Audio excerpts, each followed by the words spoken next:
All right, here we go, man. The NBA report is back. CP the franchise in the building. My guy, 1-2 combo is here. Andrew Salop also in the building.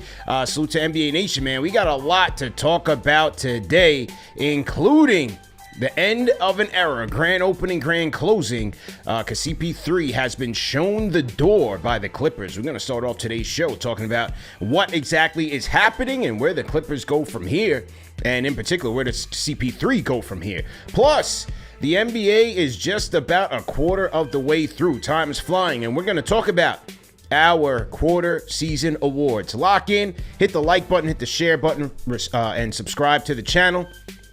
Remember that these shows are available in audio podcast format as well. Let's get right into it in the interest of time. My guy Combo, how you feeling, man? All is well, bro. It's always great talking basketball with you. It's always great collaborating with you. And how you feeling, man? How are things? Hey, well, after my Knicks, disappointed me last night in Boston, but it is what it is. It's one game. They'll be back tonight at home against the Charlotte Hornets. But as I was commiserating over that loss overnight, I'm checking my Twitter, and my guy Law Murray drops some breaking news that the Clippers have sent CP3 home in the middle of the night. 2 a.m, he gets sent home. And I'm pulling up the tweet here on Twitter, CP3 saying, hey, just found out I'm being sent home. Okay, so this was Chris Paul's reaction here. Now, early reports coming out. Seems like there's been some friction going on over the course of a couple weeks between CP3, the coach Ty Lue, the front office. CP3 is said to have been very critical of the Clippers, their front office decisions, and the direction of the team. And hey, he gets sent packing. How'd you react when you heard this? I'm thinking, like, who's more disastrous, the Mavericks or the Clippers? It's feeling like the Clippers right now with Aspire and everything going on with CP3. I just couldn't believe it because this guy is such a great player and one of the last real point guards this game will ever see, the way the game is shifting. So it's really unfortunate. And I can't believe it's going to end this way. Is there any chances that he's going to land with another team? Because that's all I'm thinking about. I hope it doesn't end like this. It can't. It can't, CP. Yeah, well, according to reports, he can't get traded until December 15th, and the Clippers wouldn't be able to waive him because of their cap situation and their roster situation. So they're going to have to look for a trade. The question is, where does he go? Because for a long time now, as CP3 has been cycling through teams near the end of his career, whether it's OKC, it's the Phoenix Suns, it's the Spurs, now it's the Clippers. He's been wanting to stay as close to his kids as possible. He's been wanting to stay closer west. So I think that may limit his teams. Do the Lakers jump into the fray and say, hey, come across the town? Minnesota definitely needs point guard help and point guard depth. Is that a little too far east for CP3? People are trying to put him with the Knicks. I don't think he'll come this far east. And so the question is, who's going to pick him up? But also, how much does he have left, man? Not a lot. Yeah, how much does he have left? I mean, what do you think about the teams and the possibilities of picking him up? I think the last thing you said was key because last year he played all 82 games, and I couldn't believe it that a guy his age at his height could be that effective in the NBA. Like, it's amazing. But this year, let's be honest, he looked absolutely washed. So that's another reason, like, why would a team take him at this point? Is it just to get some attention, to get some fans in the seats for his farewell tour? But to me, LA does make sense because he's already home, right? Him and LeBron are close. And, man, the Lakers could win a championship if Luka and LeBron could carry this team with Austin Reeves playing at all NBA level. So that'd be interesting, seeing CP3 win a championship, even though it seems like the OKC Thunder will win it all this year. Yeah, no question about it, man. So, just absolutely crazy. I'm kind of just cycling through some of this news here. This was Lou Williams' reaction to, Lou Williams, he's been Mr. Clipper for a long time. This was Lou Williams' reaction to the CP3 report. Here we go. People over there and just trying to understand what transpired in the early morning hours of this team being in Atlanta. But from what I've gathered, that brought an end to this abruptly was there was a few scenarios and which CP was holding people accountable from players to staff, from coaching staff up to the front office. And from what I understand, there was a situation where he even addressed the team and apologized and said, look, my criticisms are coming from a good place. I want us to be a good team. I want us to get this thing right. And he was just holding guys accountable. Now, how some of that talk was taken or interpreted, that's up for the players and the coaching staff that was involved and how they felt about it. And then down the line, there was another scenario where he was critical of front office as well, and I think that was the one that broke the camel's back. That was the straw that broke the camel's back when he had some criticisms for the front office as well. I think that's what brought this to a head in the early hours in Atlanta. Like I said, I'm in Atlanta. The Clippers are in Atlanta. It was about 3-something in the morning. For whatever reason, I was up, but I was up, and that's what I was understood. But for a player who's gonna go down as a Hall of Famer, for somebody who's gonna possibly have the opportunity to be the first jersey retired in the Raptors over there at the Intuit Dome and be the first to represent Lob City and be the first person to represent the Clippers in that manner. This is just a sour way to go out.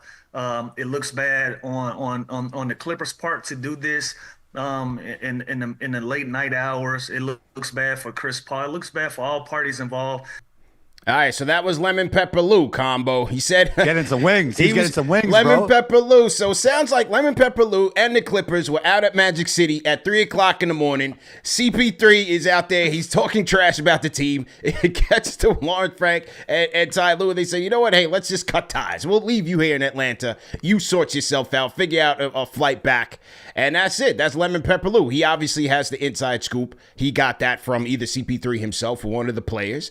And look, it is unfortunate because CP3 literally single-handedly brought this team back to relevance. Yeah. When they were forever in the Lakers' shadow, CP3 and Lob City made the Clippers relevant again.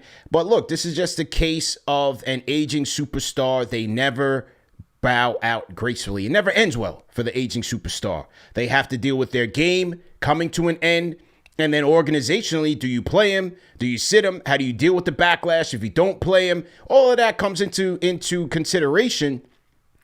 But to me, this is just the beginning of the end of this current look Clipper team. It's time to tear this down to the studs, bro. Most definitely. I wonder if there's more to this story that we don't know. We got Lou Williams' version, but he's a friend of CP3. Did CP3 like totally explode in the locker room? Like it has to. It might be. It has to be something like that. That there has to be something we don't know because there was criticisms, but how crazy did those criticisms get? Yeah, I mean to the point where this is conduct detrimental to the team. This is what they're telling you, right? If you're going to tell us that by game 20, all right, Giannis is critical of his team, right? Giannis is critical of the Bucks and their front office moves. You didn't see him get traded yet, but for the Clippers to say at game 20, this is just too much for us to deal with, then clearly CP3 was part of the issue. Look, there's always three sides to the story. It's his story, it's their story, and it's the truth.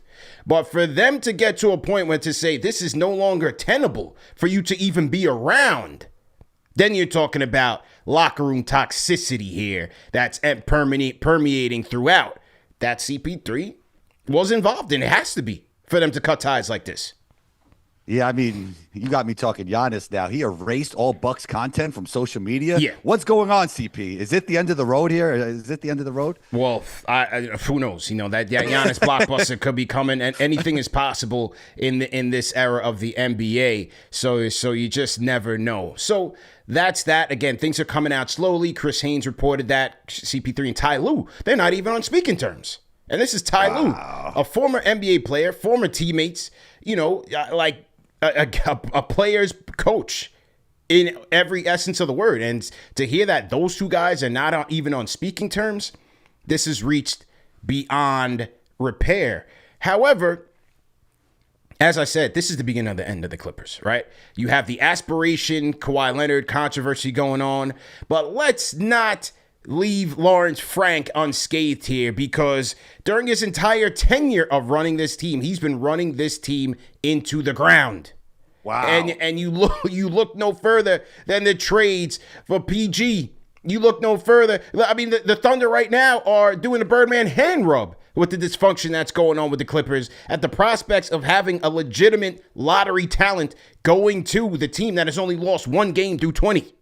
They can get number one, right? They can get number one. They can get number one, bro. So you can have AJ going to play with the MVP in Shai Gilgeous-Alexander. Think about how crazy that sounds, okay? The move for Norman Powell, boneheaded as boneheaded comes. Don't tell me that John Collins is going to help your team. He's helped nobody since he's been in the NBA. And that's not personal against him. The guy, to me, is one of the most overrated players in the NBA. All right, so you trade Norman Powell, a guy who is playing at NBA Sixth Man of the Year type of caliber player, to Miami to clear space for Bradley Beal. Yeah. Like, are you kidding me? Who doesn't know that Bradley Beal is washed.com? And so he gets to the Clippers, and all of a sudden, one of the highest paid players in the NBA can't even help you because he's got a bad hip. He's cooked, bro. He's cooked. Yeah. And, the off the court stuff is really seeping into the locker room, but that can't be your excuse. Look at the Miami Heat. They have all this off the court stuff going on. They're playing better than ever.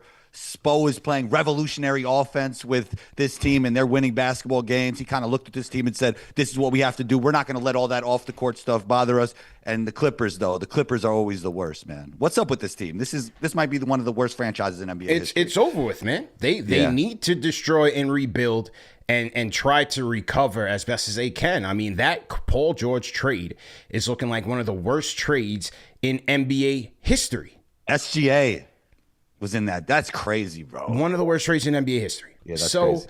Look, Lawrence Frank cannot be absolved from this, and here's Boogie Cousins. And both the Lou Williams and Boogie Cousins sound bites are courtesy of their podcast, Run It Back podcast. So let's hear what Boogie Cousins had to say about the situation. Here we go.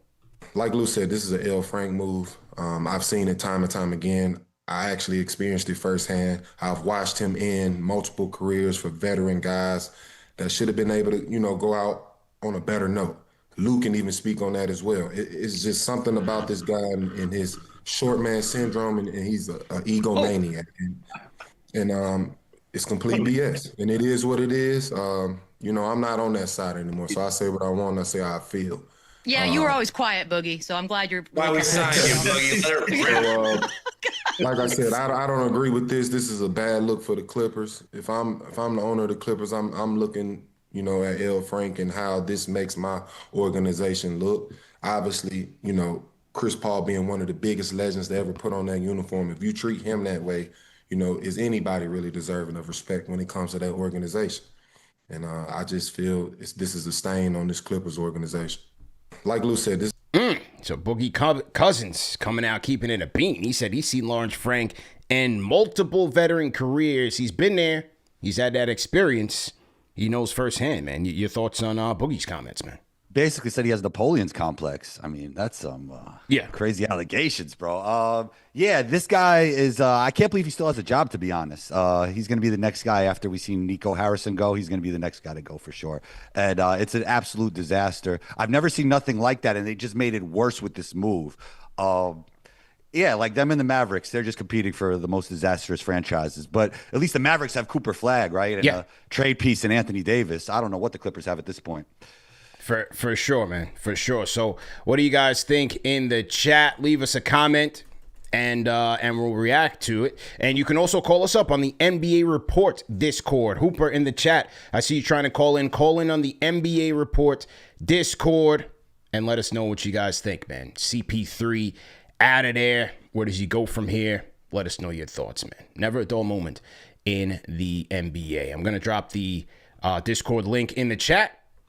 And then we will move on to our NBA quarter season awards. I can't, hard to believe that the season is a quarter of the way through already, man. But with that being said, for sure. With that being said, let's go through some of these awards and give me your take. Let's start with Coach of the Year so far, man. Who are you going with Coach of the Year so far, man? I mean, Coach Bickerstaff has been great, but I got to go with Spo. He's going to make, we heard LeBron James say this is a copycat league, this is a copycat league, this is a copycat league. But I think teams are going to copy Spo in not copying the rest of the league and looking at your franchise, looking at your team, and who do you have and how do we maximize this talent and not care what everybody else is doing. I know that system didn't work in Memphis, but with this personnel, it worked perfectly. And he saw that. He had the foresight to see that. Let's see how Tyler Hero is implemented back into this because he's a pick and roll heavy player. But I love everything Spo's doing, and I got to go with Coach Spo on this one. As I always say, we're going to get to the MVP talk, but to me, the best player in the league is always Jokic, and the best coach in the league is always Spo, no matter who wins those awards. Yeah, look, I could definitely see your point on Spo. I mean, think about his ability to transform teams. They always talk about a good coach can adapt the system to the personnel that he has, and no one does it as well as Spo does. Look at how they've started. They're third in the East right now. No, Hero has missed a ton of time. He's back now, but he missed a ton of time, and you had so many different guys step up. They changed the offense again to be more free-flowing, more versatile. They brought in Noah LaRoche as a consultant, brought him over from Memphis after he was fired, and picked up the pace. One of the fastest paced teams in the NBA. And so, completely transformed their offense. And they're third in the East right now with, look, Bam is good and Hero's good, borderline all-stars, but nothing too crazy. They're just scrapping. You're getting, phenomenal contributions from Fontecchio and Jaime and all these guys. So give credit. That's the Spo effect for you, hook, line, and sinker for sure. Yeah, and Jaime, I mean, he's playing great, and this system fits him perfectly. He doesn't have to think too much. He's one of those guys that needs the basketball in his hands, that wants to play downhill, and that six-man role is just perfect for him. So they're just putting people in the right places. And Khalil Ware is showing a little bit of a leap here. Yeah. He's a really good big for this team, and they're going to be really interesting moving forward. For sure. I'm going to go. I know you went with Spo. I'm going to go with JB, though, man. I'm not mad at it. I'm going to go with JB. Number one, look, obviously you could say Daniel, but he won it already. Let's too easy. That's too easy. Let's forget about the most ridiculous team in the NBA that only lost one game. We're going to pretend they don't exist. I'm going to go with JB Bickerstaff with the Pistons right now. Number one in the East. Only 18-4 on the campaign. They've been able to do it. Largely with Cade at the helm, who's playing at an MVP level for sure, but really just a lot of role players stepping up. I mean, look at the year that Jalen Duren is having. Look at some of the guys, a kid from St. John's coming in when Ivy missed a big chunk of the start of the season. Their role players are stepping up. Isaiah Stewart and Duncan Robinson, those guys. I mean, to be able to do it with Cade coming in as your de facto star, now Duren is turning into that, but yeah. the Pistons are playing great ball, man. The Pistons are playing great ball, and fourth right now in defense. I think JB Bickerstaff deserves a ton of credit for that. 100%, and they lost three of their best players, bro. Schroeder, Tim Hardaway Jr., Malik Beasley. I mean, they're doing this with three of their top offensive players not even there anymore. I know they added Duncan and some other guys, but that's really impressive. So big kudos to Bickerstaff, big kudos to Jalen Duren, and as you said, Cade's playing at an all-star level. So that team totally turned things around from 3 years ago, bro, when they lost, 26, 29 in a row? Yeah. Crazy. Yeah. No question. Who do you guys think in the chat deserves to be the NBA Coach of the Year through a quarter season of the way, man? What do you guys think? Leave us a comment in the chat, and we'll shout you out. Let's see who's in there. CP3 is back. OKC coach. Okay, G5 from the Bronx says he's going with Daniel. John Talento with Bickerstaff. Chuck D, Rhyme Animal Chuck D. Salute to Chuck D. Everybody throw hashtag PE in chat. Says JB Bickerstaff has been relentless.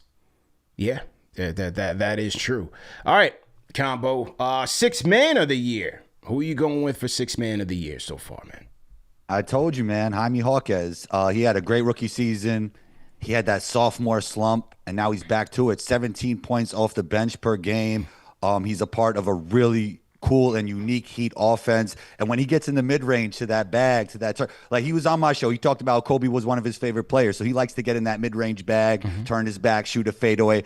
And when I watch him play, it feels like he never misses those. So I'm going to go with Jaime Jaquez. He's been great this season, and it's great to see him back playing good basketball. Yeah, I'm with you, man. I think Jaquez, when you talk about the Heat start, especially under Spo And with no Tyler Hero for the most part, 16, 6'5", 5 assists. He's doing a little bit of everything for the Heat there. And look, he came in as a high floor type of guy, but he had a sensational rookie season, and kind of took a step back in his second year. But this year, he's been phenomenal, man. Finishing very strong at the rim, good playmaking ability, rebounds well. And, look, I've watched that team in person against the Knicks, and, he's a big dude, man. He's a tough cover. Athletic too, right? And athletic. Sleepy athletic. So, yeah. I think with the absence of Jimmy, once they got Jimmy out of there, no Hero, it was an opportunity for Jaquez to really assert himself. And he's a part of that high-pace Miami team. And when he's ready, he grabs those live rebounds and he's going pedal to the metal, man. So I'm with you there on Jaime Jaquez as the 6th man of the year so far. Andre from the 416 says Nickeil Alexander-Walker with the Hawks.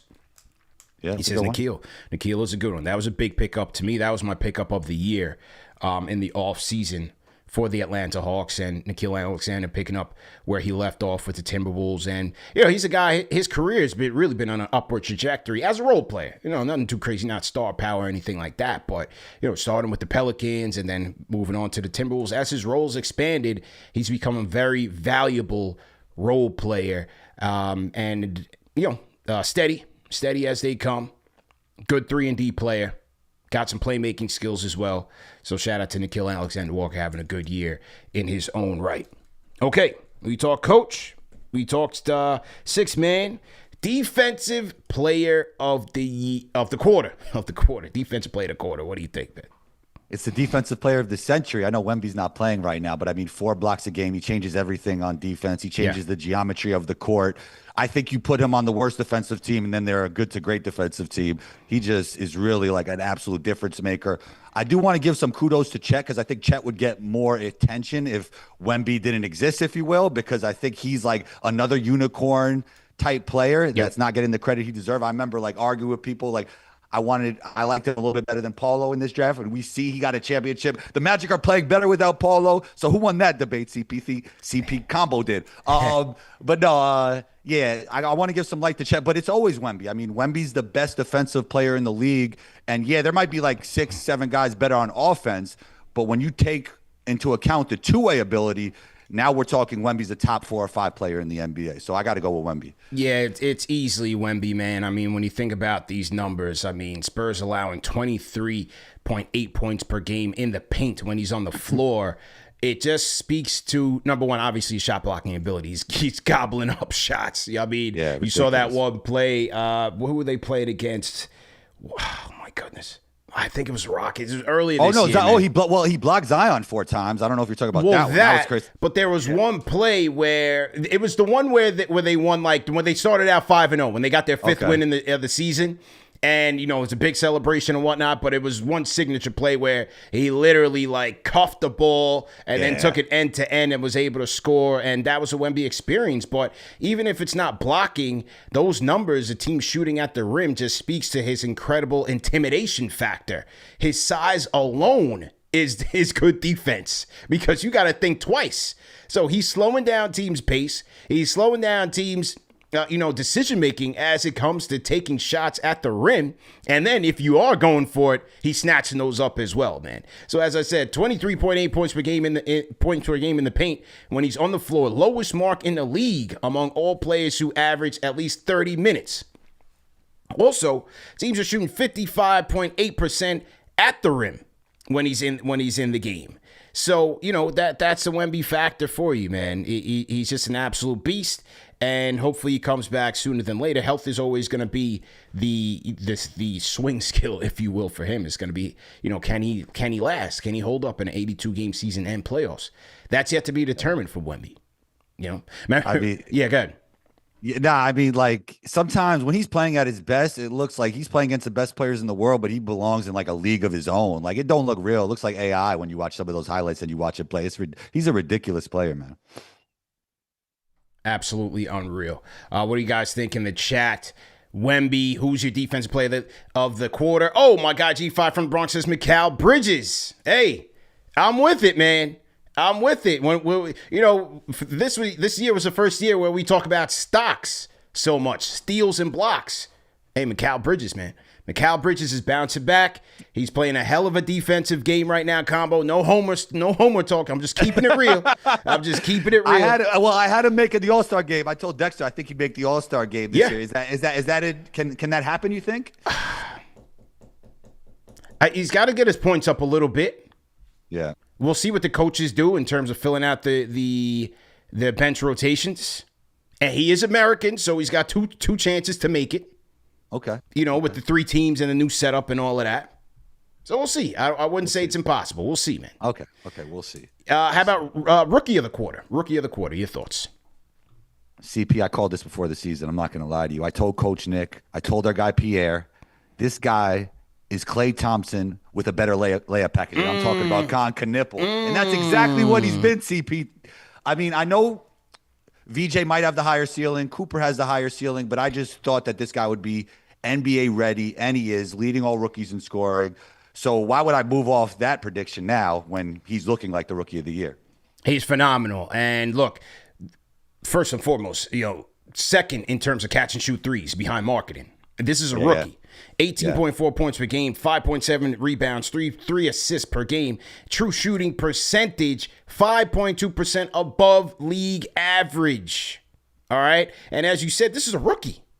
And coming in here, playing like an NBA veteran. He's playing phenomenal basketball right now and torching the Nets from 3. And so if this is what he's doing as a rookie with a high floor like this, I mean, sky's the limit. In turn, you could be looking at a guy who maybe he breaks Steph Curry's record one day. Who knows? Maybe I'm wilding a little bit there. But as you said, Klay Thompson with a better layup package. Hopefully he ends up with a better team, because if he stays with Charlotte, that's all you're going to know him for is just stats and not winning.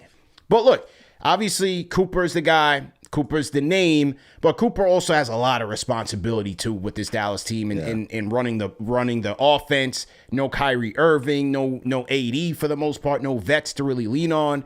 So it's really Cooper carrying that team. I think Knoopel's role with the Hornets is way different. There's a lot of guys that, even though they're struggling, take pressure off them, like LaMelo, like Miles Bridges, like Brandon Miller when he's playing. So Knoopel can just come in and just let it fly when he gets to rock. But Cooper, his role is just so much more dynamic and so much more responsibility. He's starting to catch up now, points-wise, and a three-point shooting will take time, but Knoopel's ready. Rise and fire. He's good to go, man. I tried to tell people, CP. They thought I was crazy. People thought I was crazy, CP, when I said it. But here we are. Yeah. What do you guys think, man? Knoopel or Flag? Who is your rookie of the quarter? And the Knicks will see Knoopel tonight. Ooh. Okay, man, keeping it pushing. 2 more left. Most improved player combo.